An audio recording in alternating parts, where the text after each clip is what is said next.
Subscribe करंतु आम channel को और प्रेस करंतु बेल आइकन को जहाद्वारा आमर लेटेस्ट वीडियो को आपण सबुदिन देखि पारिबे। नमस्कार बंधुगण, ओम नमः शिवाय। आपण मानकु आम यूट्यूब चैनल को पुणी थरे गोटे वीडियो को स्वागत।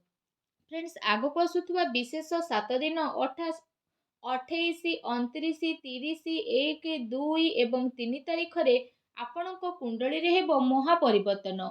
आज ए भिडियो रे बहुत बड़ राज विषय आम आपको कहवाक जाऊँ, किंतु अनुरोध कि कहा सामने आपण निजर मुह खोलंतु नहीं। वीडियो बहुत ही खास अटे। ग्रह गोचर मध्य व्यवस्थित रही।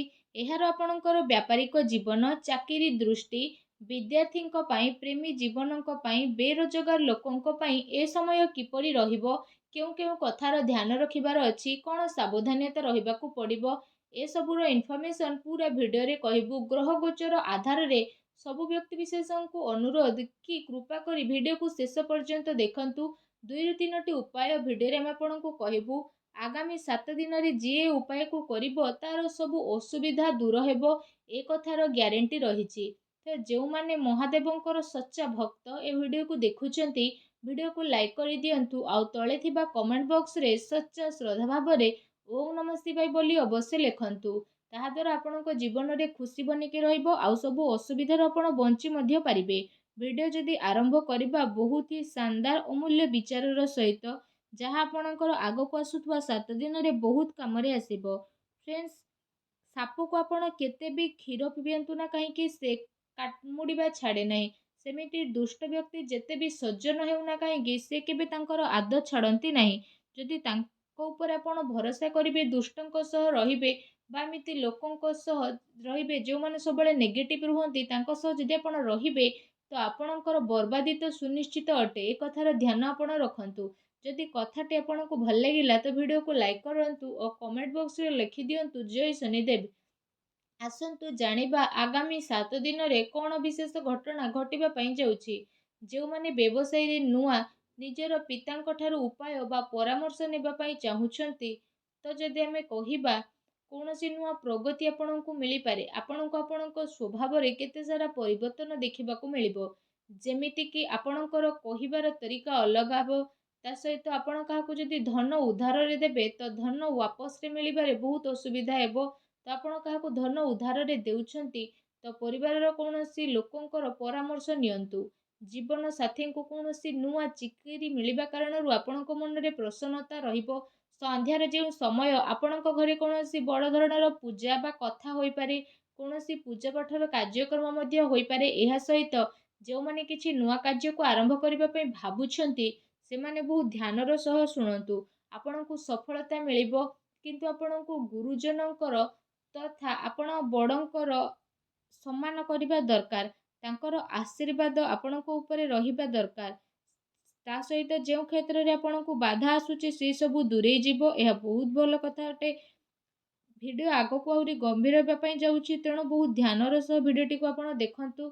आपण समस्ते अन्य सह कथा हेबा कारणरू असुविधा सब सुधुरी जीव। ता सहित आपणको नुआ ज्ञानर मध्य प्राप्त हेबो। ता सहित जदि हमें कहिबा आपण कौनसी एपरी व्यक्ति भड़काबारे आसंतु नहीं जी आपणको पई हानिकारिक साब्यस्त हेबो। तेणु सर्वदा एपरी मित्र बा व्यक्ति सह मिशंतु जी आपणको पई शुभदायक रहिबे।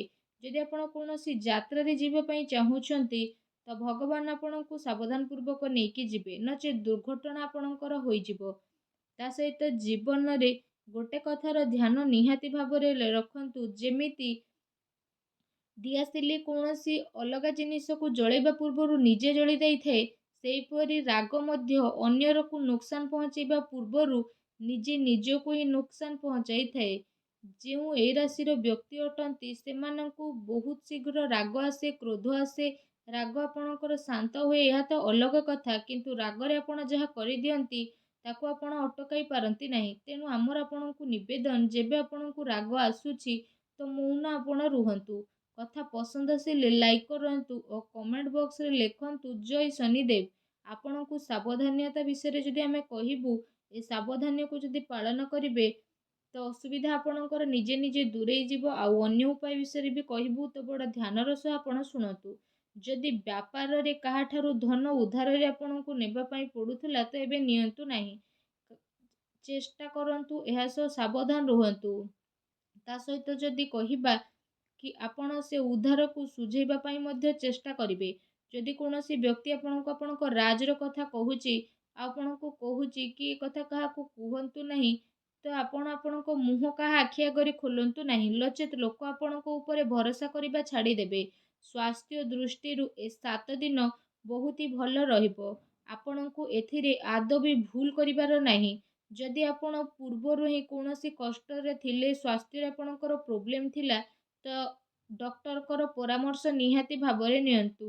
ବେବଜା ଚିନ୍ତା ଆପଣଙ୍କୁ ଅସୁବିଧାରେ ପକାଇପାରେ, ଯେଉଁ କାରଣ ପାଇଁ ଆପଣ ଉଦାସୀ ମଧ୍ୟ ରହିପାରନ୍ତି। ନିଜର କାର୍ଯ୍ୟରେ ଆପଣ ଧ୍ୟାନ ମଧ୍ୟ ଦେଇପାରିବେ ନାହିଁ। କିନ୍ତୁ ଚାକିରି କରୁଥିବା ଜାତକଙ୍କୁ ନିଜ ଅଧିକାରୀଙ୍କର କଥାରୁ ଯଦି ବଞ୍ଚେଇବାର ଥାଏ, ତ ନିଜର କାମକୁ ସେହି ଢଙ୍ଗରେ କରନ୍ତୁ। ଶିକ୍ଷା କ୍ଷେତ୍ରରେ ଆସୁଥିବା ଅସୁବିଧାରୁ ମୁକ୍ତି ପାଇବା ପାଇଁ ବିଦ୍ୟାର୍ଥୀଙ୍କୁ ଗୁରୁଜନ ତଥା ସିନିୟରଙ୍କର ବୁଝାବୁଝିର ଆବଶ୍ୟକତା ମଧ୍ୟ ରହିଛି। ଏହା ସହିତ କାଫି ପରିବର୍ତ୍ତନ ଆପଣଙ୍କୁ ଆପଣଙ୍କ ଜୀବନରେ ମଧ୍ୟ ଦେଖିବା ପାଇଁ ମିଳିବ। ଆପଣଙ୍କୁ ଏହା ଅନୁଭବ ହେବ ଆପଣଙ୍କର ନିର୍ଣ୍ଣୟ ନେବାର କ୍ଷମତା ବଢ଼ିଯାଇଛି। କିନ୍ତୁ ଏ କାରଣରୁ ଯଦି କହିବା ବେବଜା ନିର୍ଣ୍ଣୟ ଆପଣ ନେବେ ନାହିଁ। ପାରିବାରିକ ଜୀବନ ଜିଉଁଥିବା ବ୍ୟକ୍ତିବିଶେଷମାନେ ଏ କଥାର ଧ୍ୟାନ ରଖନ୍ତୁ କି ଆପଣଙ୍କର କହିବା ଦ୍ୱାରା, ଆପଣଙ୍କର ଶୁଣିବା ଦ୍ୱାରା କାହା କଥାରେ କିଛି ପରିବର୍ତ୍ତନ ନ ହେଉ। ଯଦି ଏମିତି ହେଉଥାଏ, ସମ୍ପର୍କରେ ମହା ପରିବର୍ତ୍ତନ ଆସିବ। ଯଦି ପରିବାରରେ କଳି ଝଗଡ଼ା ଚାଲିଥିଲା, ତ ସେସବୁ ଆପଣଙ୍କର ଦୂରେଇ ଯିବ। ଏ କଥାର ଆପଣ ଧ୍ୟାନ ରଖନ୍ତୁ। କିନ୍ତୁ କେବେ କେବେ ଏ କଥାର ଧ୍ୟାନ ମଧ୍ୟ ଆପଣ ନିହାତି ଭାବରେ ରଖନ୍ତୁ କି କେବେ କେବେ ଜୀବନ ଆମ ଅନୁସାରେ ଚାଲେ ନାହିଁ। ବଳିଦାନ ହିଁ ସବୁଠାରୁ ଧର୍ମ ହୋଇଥାଏ। ଆଉ ଯିଏ ଅନ୍ୟର ଖୁସି ପାଇଁ ନିଜର ଖୁସିକୁ ତ୍ୟାଗ କରିଥାଏ, ବାସ୍ତବରେ ମହାନ ସେ ହିଁ ହୋଇଥାଏ। ତେଣୁ ଆପଣଙ୍କୁ ଅନ୍ୟର ଖୁସିର ଧ୍ୟାନ ରଖିବାର ଅଛି। ନିଜ ଜିଦ୍ରେ ଆପଣ ଅଟଳ ରୁହନ୍ତୁ ନାହିଁ। ଭିଡ଼ିଓ ଶେଷରେ ଯଦି ଉପାୟ ବିଷୟରେ କହିବା, ତ ଶେଷ ପର୍ଯ୍ୟନ୍ତ ବନିକି ରୁହନ୍ତୁ।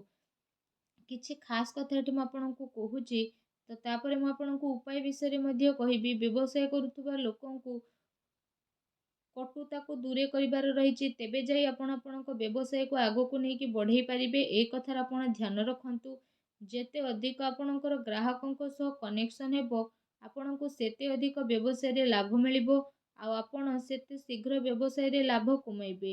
ତା ସହିତ ସ୍ୱାସ୍ଥ୍ୟ ଦୃଷ୍ଟିରେ ଆପଣଙ୍କୁ ଅଧିକ ସାବଧାନ ରହିବାକୁ ପଡ଼ିବ। ସନ୍ଧ୍ୟା ସମୟରେ ପରିବାର ସଦସ୍ୟଙ୍କ ସହ କିଛି ଏପରି କାର୍ଯ୍ୟ ଆପଣ କରିବେ, ଯେଉଁ କାରଣରେ ଆପଣଙ୍କର ଇଚ୍ଛା ରହିବ ନାହିଁ, କିନ୍ତୁ ତାର ଯେବେ ରେଜଲ୍ଟ ଆସିବ, ତ ସବୁ ଲୋକ ଆପଣଙ୍କ ଉପରେ ପ୍ରାଉଡ୍ ମଧ୍ୟ ଫିଲ୍ କରିବେ। ଏବେ ସମୟ ଆସିଯାଇଛି ଉପାୟ ବିଷୟରେ କହିବାର। તે ଉପାୟ ବହୁତ ଚମତ୍କାରୀ ଅଟେ ଆଉ ଶକ୍ତିଶାଳୀ ଅଟେ। ଯେଉଁ ବ୍ୟକ୍ତି ଏ ଉପାୟକୁ କରିବେ, ଅଧାଠାରୁ ଅଧିକ ସମସ୍ୟା ଆପଣଙ୍କର ଏମିତିରେ ହିଁ ଦୂର ହୋଇଯିବ। ସବୁଠାରୁ ପ୍ରଥମ ଉପାୟ, ବହୁ ଧ୍ୟାନର ସହ ଆପଣ ଶୁଣନ୍ତୁ। ଶାସ୍ତ୍ରରେ ଉଲ୍ଲେଖ ରହିଛି କି ପାଣି ଭିତରେ ପହଁରୁଥିବା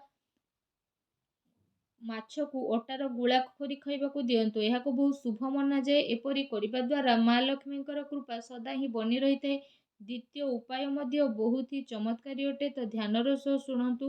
ଆମ ପୌରାଣିକ ଗ୍ରନ୍ଥ ଅନୁସାରେ ରବିବାର ଦିନ ଘରର ମୁଖ୍ୟ ଗେଟ୍ ସାମ୍ନାରେ ଗାଈର ଶୁଦ୍ଧ ଦେଶୀ ଘିଅର ଦୀପଟିଏ ଜଳାନ୍ତୁ।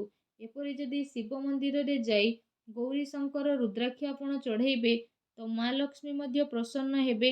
ରବିବାର ଦିନ ଯଦି ଆପଣ ଏ ଉପାୟକୁ କରୁଛନ୍ତି, ତ ମାତା ଲକ୍ଷ୍ମୀ ଆପଣଙ୍କର ଘରକୁ ଧନ ଧାନ୍ୟରେ ଭରିଦେବେ। ତା ସହିତ ଯଦି କହିବା, ଆପଣ ଉଠୁଥିବା ଏବଂ ଅସ୍ତ ହେଉଥିବା ସୂର୍ଯ୍ୟଙ୍କୁ ଅର୍ଘ୍ୟ ଦେବାକୁ ପଡ଼ିବ। ସେଥିରେ କୁଙ୍କୁମ ମିଶାନ୍ତୁ, ଲାଲ ରଙ୍ଗର ଫୁଲ ମିଶାନ୍ତୁ, ଅକ୍ଷତ ମିଶାନ୍ତୁ। ଏପରି କରିବା ଦ୍ୱାରା ବ୍ୟକ୍ତି ଜୀବନରେ ଯାହା ବି ପ୍ରୋବ୍ଲେମ୍ ଆସୁଥିଲା, ସେଥିରେ ସଫଳତା ଆପଣଙ୍କୁ ମିଳିବ। ଆଉ ସୂର୍ଯ୍ୟଦେବ ମଧ୍ୟ ସ୍ୱୟଂ ପ୍ରସନ୍ନ ହେବେ। ସୂର୍ଯ୍ୟଦେବ ଏମିତି ଏକ ଗ୍ରହ ଅଟନ୍ତି, ଯିଏ ଆମକୁ ଦୃଶ୍ୟ ଅଟନ୍ତି। ତ ପ୍ରତ୍ୟେକ ଦିନ ଉଠୁଥିବା ସୂର୍ଯ୍ୟଙ୍କୁ ଜଳାର୍ଘ୍ୟ ଦିଅନ୍ତୁ। ଏପରି କରିବା ଦ୍ୱାରା ଆପଣଙ୍କର ସବୁ ଅସୁବିଧା ଦୂର ହେବ। ଆପଣଙ୍କ ଭିତରେ ନିର୍ଣ୍ଣୟ ନେବାର କ୍ଷମତା ମଧ୍ୟ ବିକଶିତ ହେବ। ତେଣୁ ଆଜିର ଭିଡ଼ିଓ ପସନ୍ଦ ଆସିଲେ ଭିଡ଼ିଓକୁ ଲାଇକ୍ କରନ୍ତୁ ଓ